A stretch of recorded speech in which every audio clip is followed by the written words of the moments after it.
Okay, I am back after a quick after school snack. And I am going to continue talking about this guy here. So we'll just finish off talking about treatment here. I mean, basically, I feel like treatment is a bit of a weird thing to talk about, other than just like don't drink them too much or at all.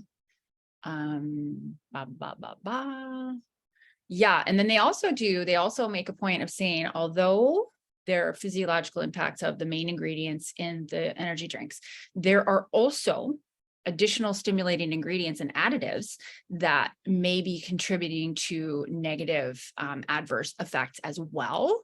So it's not just those ingredients, but it's also potential for interactions between the additives that they're putting in the drink and your body, or additives that they're putting in the drink and other ingredients in the drink. So it's all kind of a big, complicated mess.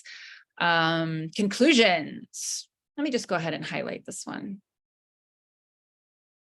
I mean, let's just go ahead and highlight that first sentence there. There it is, right there. Energy drinks have detrimental effects on the cardiovascular system due to the collective effects of their ingredients. Caffeine, the major ingredient of these beverages, has several mechanisms through which, like they do a lot of stuff. Okay, recently, recall this article came out in 2022.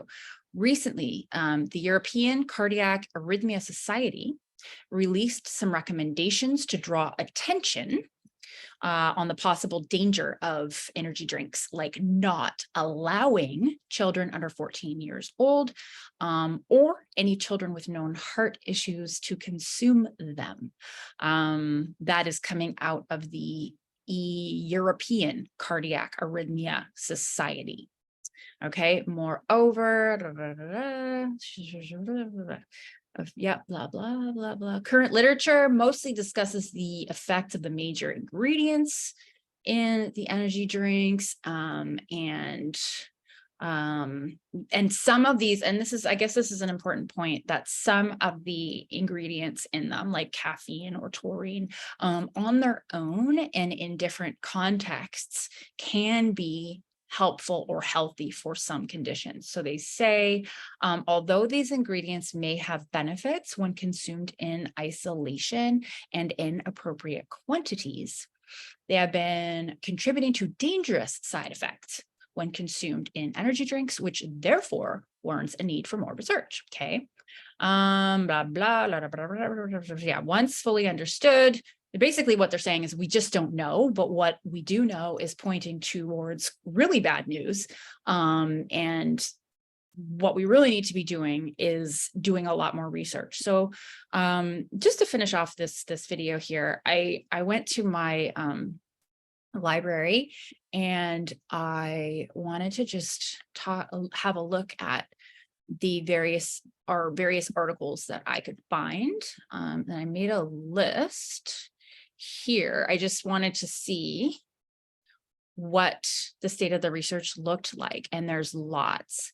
So we've got, this is just basically from papers that's cited from one other paper, just a different databasing technique that I'm using. But have a look at these numbers, and these are all articles from 2022. Okay, so energy drink consumption, a rising public health issue. That's the one we just read. The cardiovascular benefits of caffeinated beverages, real or surreal. Actually, that one doesn't have anything to do with it. Where is my marked list? Ugh. Impact of dietary factors on that strange syndrome and long QT syndrome, other issues that came out of what we were talking about there. Energy drink associated electrophysiological and ischemic abnormalities, a narrative review. So that's basically impacts of energy drinks on completely different systems in the body.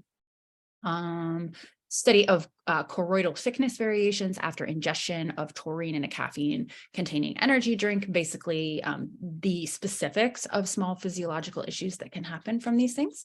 Here's another review. This one comes from the Internal Medicine Journal in 2021. And this is a narrative review of the physiological and pathological effects of energy drinks. This one came out in 2021, like I said. Let's have a look at that abstract there. Consumption of energy drinks has increased significantly in past years, growing market, estimated to reach 61 billion by 2021 worldwide. Now we're in 23. Okay, so several studies have demonstrated physiological, pathological effects of the substances in energy drinks. Scientific evidence of potentially serious adverse health effects are known, but it would be better to acquire more information regarding these beverages. Okay, we systematically checked medical literature on Medline from inception to January 2020. So this is cool. This is basically, they're saying that they've done a great big literature search. They've looked since the medical publications started being produced online, and basically they've backdated all of those. So basically 19th century forward, they have looked at the work related to energy drinks. I mean, we didn't really have energy drinks before like the 80s, so I don't think that that would be necessarily too hard to find. Okay, so yes, malignant arrhythmias, basically because of energy drinks we've already talked about from the previous paper. They found a significant focus on heart risk in patients that have something called long QT syndrome. Again, that's something that came up briefly in the other paper. It's another one of those added risks for a smaller number of people in the population. Other pathological effects. So pathological effects of energy drinks, gastrointestinal, vascular, neurological disorders. So these things should be taken with caution or avoided in select populations, such as patients suffering from cardiovascular or neurological illnesses. I would also argue that children should be included in that category. So that is from the Internal Medicine Journal.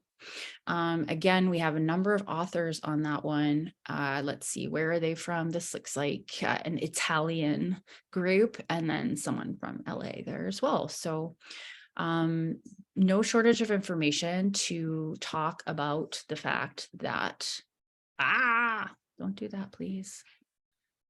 Okay, that these drinks are very, very bad in a lot of ways.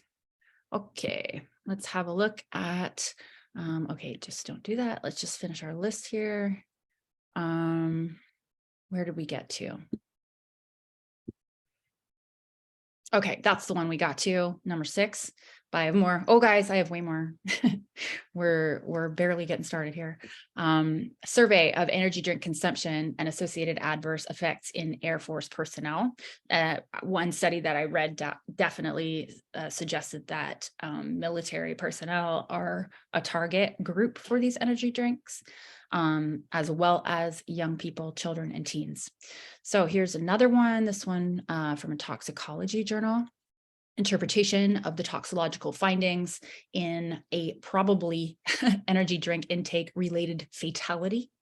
So this is more of a case study looking at what happened in the instance of a fatality in 2020.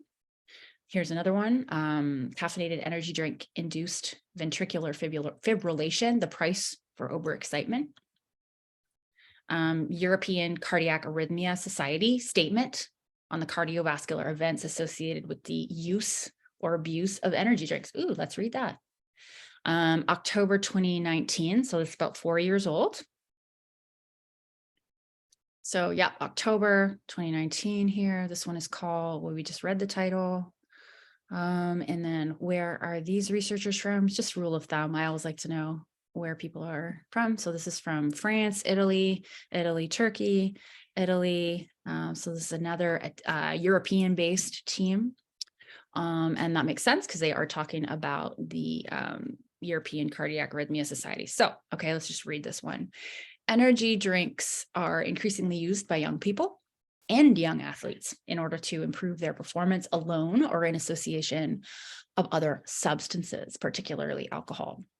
In recent years, a number of reports have raised attention on the side effects associated with the use or abuse of energy drinks, particularly serious cardiovascular events. So the European Cardiac Arrhythmia Society has undertaken a systematic and critical review of reported data on these events.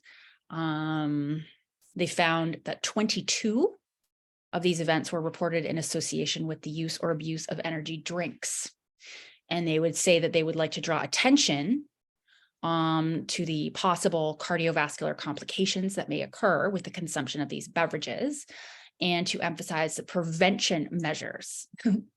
Just don't do it, don't drink them, may be taken, particularly in the young population.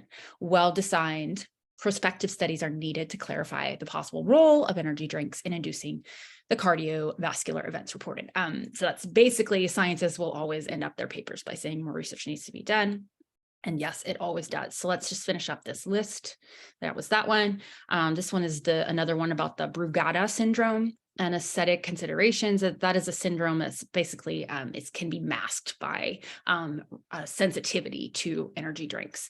Okay, energy drinks in emergency medicine give more than wings. This is actually an article about emergency medical doctors getting addicted to Red Bull.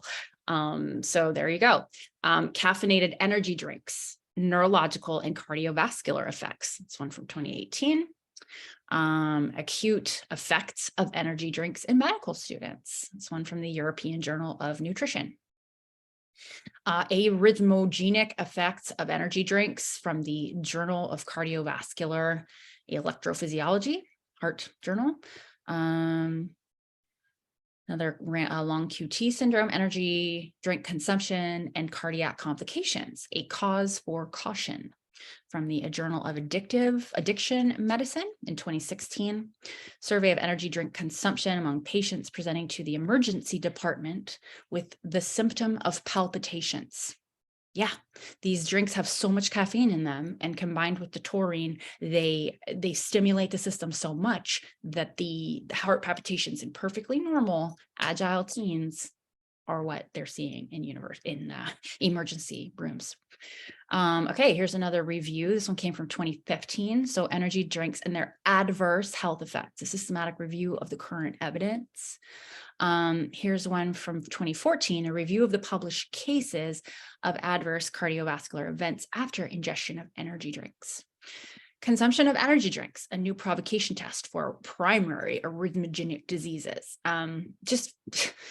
There's really no doubt about the fact that there are adverse health impacts to these drinks for sure. So interesting to just note that as we learn more, as more and more research takes place, we'll be in a better place to make decisions about whether or not we want to ingest them. But I certainly know for myself and my family, it is a hard no at this point.